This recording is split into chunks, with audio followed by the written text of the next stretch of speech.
JJ, the CPA here. Hope you're doing well. Hey, wanted to do an update on things related to EIDL, the Paycheck Protection Program, not only getting the funds for the PPP, but also on the forgiveness, some aspects for the self-employed, but also at the end, I'm going to talk about the tax credits that you should be taking advantage of that not only affect and help the self-employed, but help the employer. And these are tax credits that have been around. And if you're out of PPP money, these are ones that you can take advantage of. So on the EIDL, you probably heard, but the grant is no longer being given out. This is the dollar amount up to $10,000, $1,000 per employee that was being given to those that were applying for the EIDL, the Economic Injury Disaster Loan. The thing to note is that the EIDL still has funds. The SBA is still approving those. So if you need additional assistance beyond the Paycheck Protection Program or you have a type of business that doesn't have employees, which could be real estate or the type of business that has independent contractors, the EIDL is a match for you. So the only place that you can get the EIDL is at sba.gov. There's a yellow strip at the top. Click on that and then apply there. You will answer a series of questions. It'll take you about 5 minutes. The biggest one you want to make sure that you have information available for is what were your gross receipts in the 12 months prior to this all going on, as well as your overhead and direct costs for your business. You're able to get an EIDL for your self-employed business. You don't have to have a net profit to get the EIDL. Now, it seems as though the SBA is pretty well limiting that to $150,000. I've not been able to come up with any real rhyme or reason in how they're determining how much EIDL you qualify for, but nonetheless, it is a loan. There's no prepayment penalty. No payments start for 12 months. It does accrue interest once the loan is dispersed. It's a 3.75% over 30 years, but again, you can pay it off at any time. The one thing to think on that is get it as a cushion if you feel you'll need it. If your business previously closed down with everything that's going on, two things is they may not continue to have funds available for the EIDL, number one. Number two, as you close down, there might be some other credit that you've been relying on that will no longer be available. Now let's talk about on the PPP. You are able to get this through August 8th. The one thing to note here is it's not just you have till August 8th to apply. You have till August 8th to get your PPP forgiven. So small banks and credit unions have been reportedly easier to work with versus the national entities. So you just need to track it down. On the Paycheck Protection Program, if you're self-employed, you qualify if you're showing net income on your Schedule C. This is for the gig worker, the independent contractor, the sole proprietor, self-employed, as well as the single member LLC that files a Schedule C.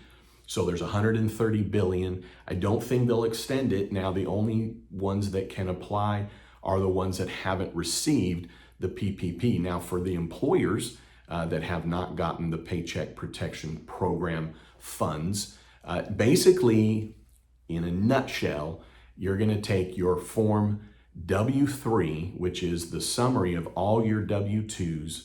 You're going to take that for 2019. You're going to take box 5 divided by 12 times 2.5. That's your dollar amount. For the self-employed, it's line 31 of your Schedule C, which is your net income divided by 12 times 2.5. Now, into the forgiveness aspect for the self-employed, that calculation that I just told you on how you determine how much of the Paycheck Protection Program funds you're going to get, it's that same calculation in determining your forgiveness. That is in essence, money that you're going to get. Not only it's free, it's tax-free, and you will not have to reduce down your expenses when you report your 2020 income and expenses on Schedule C for the self-employed as well as owner employees. Okay, the calculation is the same, which is 2019 divided by 12 times 2.5. For the owner employees, that would be on the wages that you paid yourself in 2019 divided by 12 times 2.5. Well, those wages that you included to get the PPP funds was your wages in 2019 divided by 12 times 2.5. So the amount of wages that you paid yourself last year, as long as you actually pay those to yourself this year, you're going to get that, in essence, fully forgiven. Now, on your employees, you're able to take whatever you've been paying them over a 24-week period, and you get to include it. So with PPP, it is meant to fund 8 weeks of payroll. So if you have 24 weeks, you're definitely putting yourself in a much better position for full forgiveness. So a couple of things to note, not only for the self-employed, but for the employers when it comes to the rent and the utilities, as well as the interest related to your business.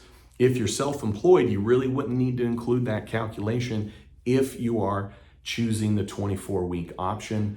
And for the employers, if you're choosing that 24-week option, you get to include, as I just said, 24 weeks of payroll on your employees, and then on yourself, what you paid yourself divided by 12 times 2.5. But how do you elect to do the 24-week option? Well, on both PPP applications, yes, there are two. There's an EZ as well as one that is if you have any haircuts or calculations that are reducing down your loan forgiveness. That's what we would call the regular PPP application for forgiveness. But the way that you elect the 24-week option is that when you are listing your covered period, you're going to list 24 weeks. So it would be the date of disbursement plus 24 weeks. So 24 times 7, that's what you would put as the end date of your covered period. The thing to note is that the SBA made it clear that you can apply for forgiveness at any time. So even if you're selecting the 24 weeks, you don't have to wait 24 weeks to apply for forgiveness. The SBA has also made it clear that when you put in application for forgiveness, that is when your requirements end. For employers, that would be when your requirement for your FTEs and looking at salary reductions ends. Now, I know that a lot of banks are indicating that they're not yet taking the application for forgiveness. So for the self-employed, it's an immediate calculation that you can do and hand in. That's not really a big deal for you as the self-employed because you don't have a time ticker going off in terms of what your requirements continue to be while the PPP period is open, meaning you're taking Schedule C line 31 divided by 12 times 2.5, that's your forgiveness. Doesn't matter how you pay yourself out. If you have a separate account, you can pull it out all at once. They're not going to look at how you spent it because it's simply the calculation. But for the employers, I understand that you're wanting to end your requirements related to FTEs and salary reductions as soon as you can, especially with all the changes that are going on. So my recommendation, will it work at your bank? I don't know, but my recommendation for you is to complete your application of forgiveness. You'll list your covered period, but you will include all the information through whatever date you feel that you've achieved the most forgiveness that you're going to realize, and then put it together, sign it, and date it as of the date that that calculation is complete with all the documentation that goes along with it, and then submit it to your bank. If your bank won't accept it, at least try and document that you submitted it on that date. The fact that you dated the application that date, I think would be fine. For those that have the EZ opportunity, in essence, if you did not let go of any of your employees or your employees didn't leave and you don't have any kind of reduction related to your FTEs and your salaries, and you have to look at each employee did not get reduced by more than 25%, and that's employee by employee, you can fill out the EZ.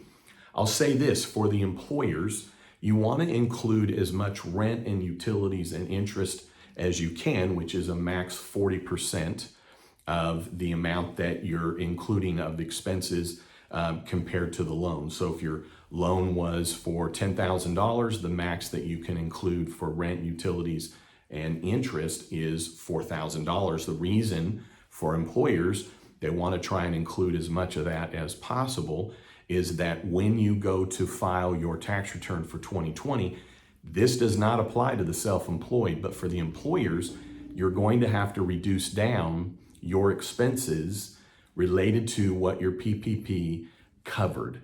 So what you want to make sure is that you're preserving what's called the qualified business income deduction, which can be at times contingent on the wages that you paid. So this is just some overall major planning. I recommend to my clients to let's wait at least about 12 weeks or so. Let's make sure we have plenty of payroll, plenty of rent, plenty of utilities, so that when you're putting in the application for forgiveness, you have more than what is required in the event that you happen to include something that somehow didn't count. You may have thought it did, but it doesn't. So have more than enough. And then as soon as your bank actually opens up the opportunity for you to apply, do it. It's not until August that the SBA is going to open up the portals for banks to be able to submit applications for forgiveness. Banks need to realize that they need to start the process now because they can. The SBA is allowing it because the SBA wants the bank to make an initial determination, go over the calculation, make sure that it looks reasonable. So the banks aren't just taking paperwork and shoving it to the SBA. They have a little work to do as well. So I don't know why they're not getting on top of it. There are banks that I'm working with that are. Now, on the tax credits, now hold on, even for the self-employed, this helps you. So I've got a number of videos, and so I'm gonna put a link in the body of this to a playlist that I've put together related to the tax credits that are available. What are these tax credits? Well, for the self-employed, the tax credit reduces down your self-employment taxes for 2020. And then for the employers, it reduces down your payroll tax expense on what you're paying your employees. So there's 3 types of tax credits that you're able to get even if you got PPP. Now, the one tax credit, in addition to these 3 that I'm getting ready to tell you about, we have the employee retention credit. What's been made clear, it took a little bit to make it crystal clear, but what is clear, no matter when you get or got a Paycheck Protection loan, you cannot take the employee retention credit. So let me come and talk about that in a minute. And the employee retention credit doesn't help the self-employed, it only helps the employer. So on these 3 credits, if you're self-employed, these same dollar amounts apply to you as well as to the employers. So the thing here is that there's a daily limit and then a day limit for the first 2 tax credits. It's the sick leave credit. So if you or your employee have one of these 3 circumstances, you're going to qualify for the sick leave tax credit. So what are those? If you have COVID or suspected to have COVID and you are told to quarantine, you qualify. If you have an employee or you have to care for somebody that is under quarantine or told to quarantine by a medical professional, you qualify.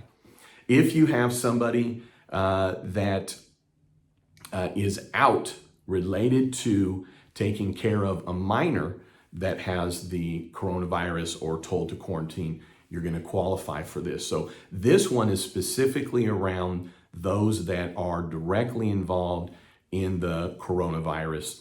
Now, what is that? So if you have it yourself, you get up to $511 per day of tax credit, or your employee has the coronavirus, or told to quarantine by a medical professional, you get on that employee what you pay up to $511 a day tax credit. What does that mean? Well, if they make $10 an hour and they usually work 8 hours a day, well, then it's a max credit of what you pay them, $80.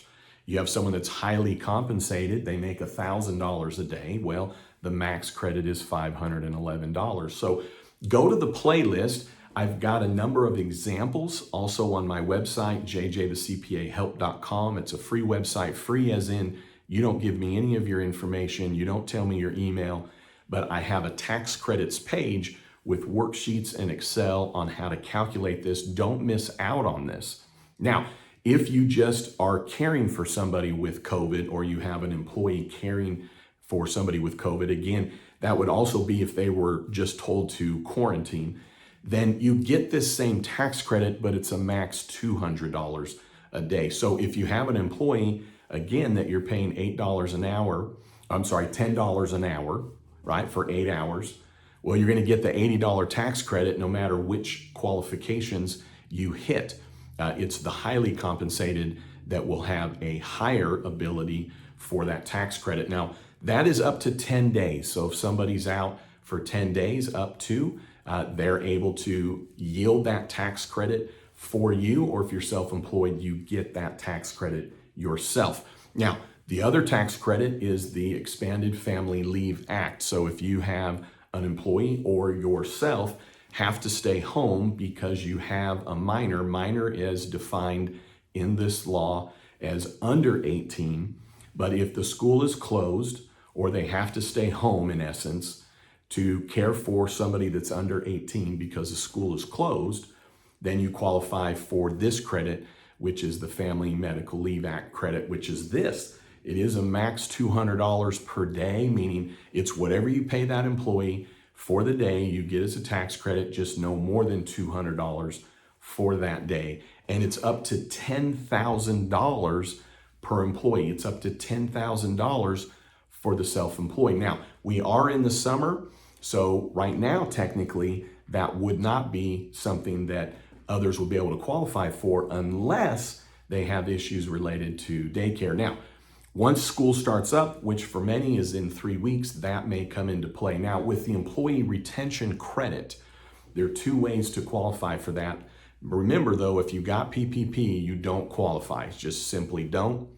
But if you haven't gotten the PPP and the government has told that you need to shut your business down, then you're able to get a tax credit on what you pay your employees, up to $10,000 tax credit per employee. So for you as a self-employed, this doesn't apply to you. For these other tax credits I told you about, it's a reduction of your self-employment tax, which can be a reduction also in your quarterly estimated tax payments that you pay as an individual.